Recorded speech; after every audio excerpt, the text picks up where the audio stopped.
સાબરકાંઠા જિલ્લા ભાજપનું સદસ્યતા અભિયાન શરૂ કરાયું છે અને આ વર્ષે વિધાનસભા દીઠ જિલ્લામાં 1 લાખ પ્રાથમિક સદસ્યોનો લક્ષ્યાંક રખાયો છે। ત્યારે 4 લાખ પ્રાથમિક સદસ્યો બનાવવાના લક્ષ્યાંક તરફ જિલ્લા સંગઠન દ્વારા શરૂઆત કરાઈ અને આ બેઠકમાં જિલ્લા ભાજપ પ્રમુખ કનુભાઈ પટેલ, સાબરકાંઠા સાંસદ શુભના બારૈયા સહિત ભાજપના કાર્યકર્તાઓ પણ હાજર રહ્યા।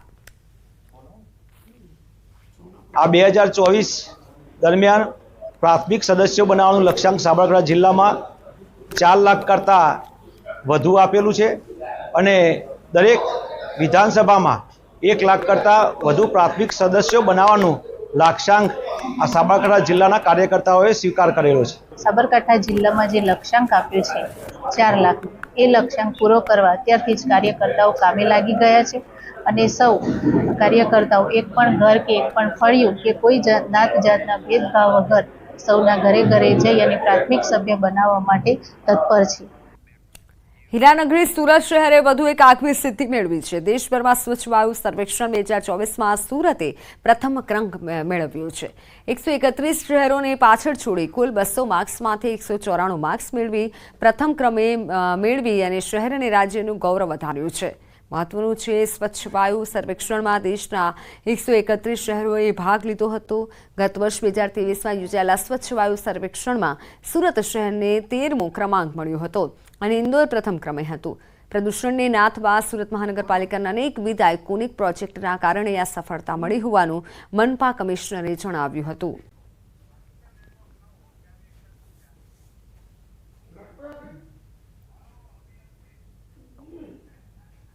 सूरत शहर समग्र भारत देश में स्वच्छ वायु सर्वेक्षण 2024 में प्रथम क्रमे आव्યું છે।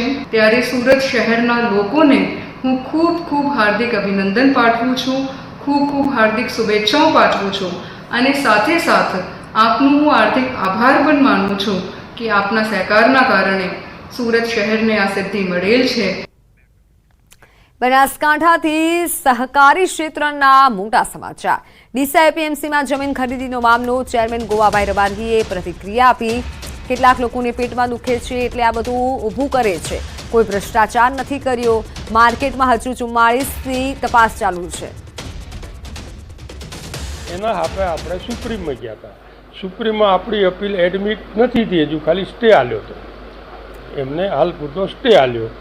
એ 12 તારીખે ચાલી ગઈ એટલે દાખલ નથી કરી। બસ આટલું જ છે, બીજી કોઈ વાત નથી, કોઈ કૌભાંડ નથી, કોઈ ભ્રષ્ટાચાર નથી। ખાલી અમુક માણસોને પેટમાં દુખે છે એટલે આ બધું ઊભું કરે છે, પણ અમારા ત્યાં માર્કેટની હજુ 44ની તપાસ હાલ ચાલુ છે, પડી છે। એ તપાસ થશે અને કોનું કૌભાંડ શું છે એ પણ બહાર આવશે। મારા તો દીવા જેવું છે, ચોખ્ખું બજાર છે। મને 1 વર્ષ થયું માર્કેટની અંદર।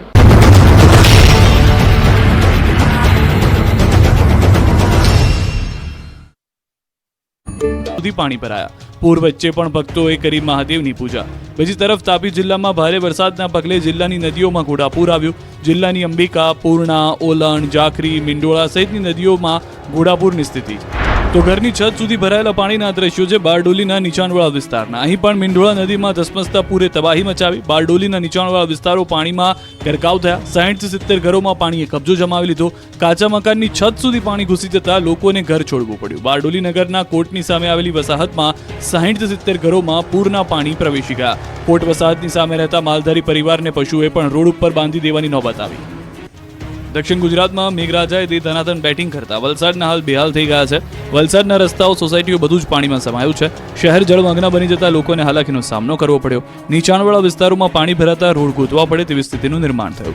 ડિપ્લોમા એન્જિનિયરિંગ કોલેજના માર્ગ પર પાણી ભરાતા કોલેજમાં અવરજવર કરવામાં વિદ્યાર્થીઓને હાલાકી થઈ। તો ધોધમાર વરસાદથી નાનકવાડા, ભાગડવાળા વિસ્તારમાં રસ્તાઓ પાણીમાં ગરકાવ થયા। નીચાણવાળા વિસ્તાર, દેવ એવન્યુ અને શાંતિવન એપાર્ટમેન્ટમાં પાણી ભરાયા। સોસાયટીની અંદર અને બહાર જતા લોકો પરેશાન થયા। સોસાયટીમાં વીજ પુરવઠો પણ ખોરવાયો। વીજ કંપનીના કર્મચારીઓ કામે લાગ્યા। વાપીમાં ભારે વરસાદથી જનજીવન પ્રભાવિત થયું। વાપી ઈસ્ટ અને વેસ્ટને જોડતા રેલવે અંડરપાસમાં પાણી ભરાતા અનેક વાહન ચાલકો ફસાયા। પાણી ભરાવાથી અંડરપાસમાં અવરજવર બંધ કરી વહેલી સવારે નોકરી ધંધે જતા લોકો અટવાયા। વલસાડના ચીપવાડા રેલવે ગરનાળું પાણીમાં જોવા મળ્યું। સલામતીના ભાગરૂપે રેલવે ગરનાળું બંધ કરાયું। ગરનાળું બંધ થતાં વાહન ચાલકો અને રાહદારીઓ અટવાયા. કેટલાક વાહન ચાલકો જીવના જોખમે રસ્તો પસાર કરતા દેખાયા. પાણીમાં વચ્ચે વાહનો બંધ પડતા ચાલકો અટવાયા. તો ચીપવાડ રેલવે અંડરપાસમાંથી પસાર થતા કાર ચાલકો ફસાયા. તાત્કાલિક ટેમ્પોની મદદથી ફસાયેલી કારને બહાર કઢાઈ. આ બાજુ વલસાડના મુગરાવાડી ગરનાળામાં પાણી ભરાતા મહિલા કાર સાથે તણાઈ. પાણી ભરાયું હોવા છતાં જોખમી રીતે પસાર થવા છતાં કાર તણાઈ હતી. મહિલાએ બૂમાબૂમ કરતા આસપાસના લોકો એકત્ર થયા. સ્થાનિક લોકોએ જીવના જોખમે કાર સાથે મહિલાને બચાવી. ભારે જહેમત બાદ ગરનાળામાંથી મહિલાને કાઢી બહાર. દક્ષિણ ગુજરાતમાં આકાશી દંગલના કારણે અનેક શહેરો પાણીમાં ડૂબી ગયા છે. ત્યારે નવસારીમાં પૂર્ણા નદીના પાણીએ પથારી ફેરવી છે. ભારે વરસાદના પગલે અનેક વિસ્તાર બેટમાં ફેરવાયા છે. જળબંબાકારની સ્થિતિનું નિર્માણ થયું છે. હિદાયત અને રંગુણીનગર રોડ પર પાણી ભરાતા અનેક લોકો અટવાયા. રોડ પર જાણે નદી વહેતી હોય તેવા દ્રશ્યો જોવા મળ્યા. નવસારી રેલવે. નમસ્કાર, આપ જોઈ રહ્યા છો ગુજરાતની number 1 news channel news 18 Gujarati. આપણું ગુજરાત સાથે હું છું સિદ્ધાર્થ ધોળકિયા. મહત્વના સમાચારથી શરૂઆત. સુરતના કીમ અને ભરૂચના વાલિયામાં આકાશી તબાહી બાદ જુઓ આકાશી નજારો. ટ્રક પણ રમકડાની માફક તણાયો. સૌરાષ્ટ્રને ગમરોળ્યા બાદ મેઘરાજાએ દક્ષિણ ગુજરાતમાં દે ધનાધન બેટિંગ કરી. ત્રીજી વાર કીમ નદીના પાણીએ દક્ષિણ ગુજરાતના શહેરોની પથારી ફેરવી દીધી. ત્યારે આકાશી આફતનો આકાશી નજારો જોવા મળ્યો. આ એ જ પાણી છે જેમણે તરખાટ મચાવ્યો. દ્રશ્યોમાં જોઈ શકાય છે કે ભારે વરસાદને લઈ કીમ નદીએ રૌદ્ર રૂપ ધારણ કર્યું. માંગરોળના સિમુદ્રા ગામમાં કીમ નદીના પાણી ફરી વળ્યા. ગામની ચારે તરફ પાણી જ પાણી જોવા મળ્યું. ગામના અનેક ઘર અડધે સુધી પાણીમાં ગરકાવ થયા. તો ભરૂચના વાલિયામાં 16 ઇંચ વરસાદથી સ્થાનિકોને રાતા પાણીએ રોવાનો વારો આવ્યો હોય તેવા દ્રશ્યો જોવા મળ્યા. વાલિયામાં આકાશી કહેરથી જનજીવન ઠપ થઈ ગયું. ખાસ વાલિયાના ડહેલી ગામની સ્થિતિ ખૂબ જ ખરાબ છે. ડહેલી ગામનું પાતોતા ફળિયું બેટમાં ફેરવાયું છે. ગામના આકાશી દ્રશ્યોએ ગામની પરિસ્થિતિ દર્શાવી દીધી છે. ભરૂચના વાલિયામાં 16 ઇંચ વરસાદ બાદ કીમ નદીમાં ઘોડાપૂર આવ્યું.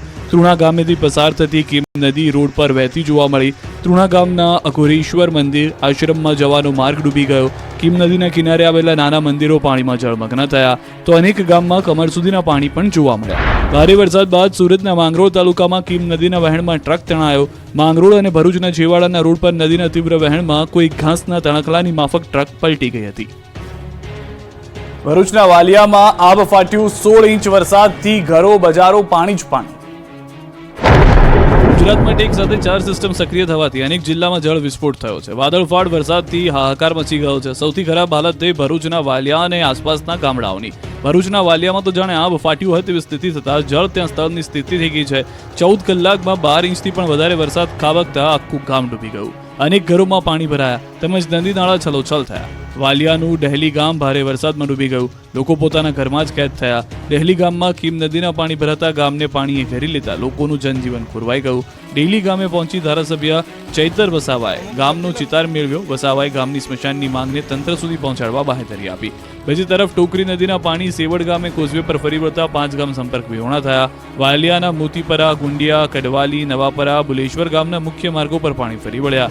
મુખ્ય માર્ગો પર પાણી ફરી વળતા અનેક ગામ બન્યા છે સંપર્ક વિહોણા. આખા ગામમાં ગોઠણસમાં પાણી ભરાતા લોકોને મુશ્કેલી પડી. વિયારાના પાનવાડી ગામે પાણીએ મચાવી તબાહી. ગામ વેર વિખેર. જ્યાં જુઓ ત્યાં પાણી જ પાણી. રોડ, ખેતરો, ઘર, ભેંસોના તબેલા બધું જ પાણીમાં ડૂબી ગયું. આકાશી તબાહીના દ્રશ્યો છે તાપીના વ્યારાના. અહીં 2 દિવસથી મેઘરાજાએ તોફાની બેટિંગ કરતા વ્યારાની નદીઓ ગાંડીતુર બનીને વહી રહી છે. પાનવાડી ગામમાં પુલફળિયામાં મીંઢોળા નદીના પાણીએ તરખાટ મચાવતા નાનકડું ગામ પાણીમાં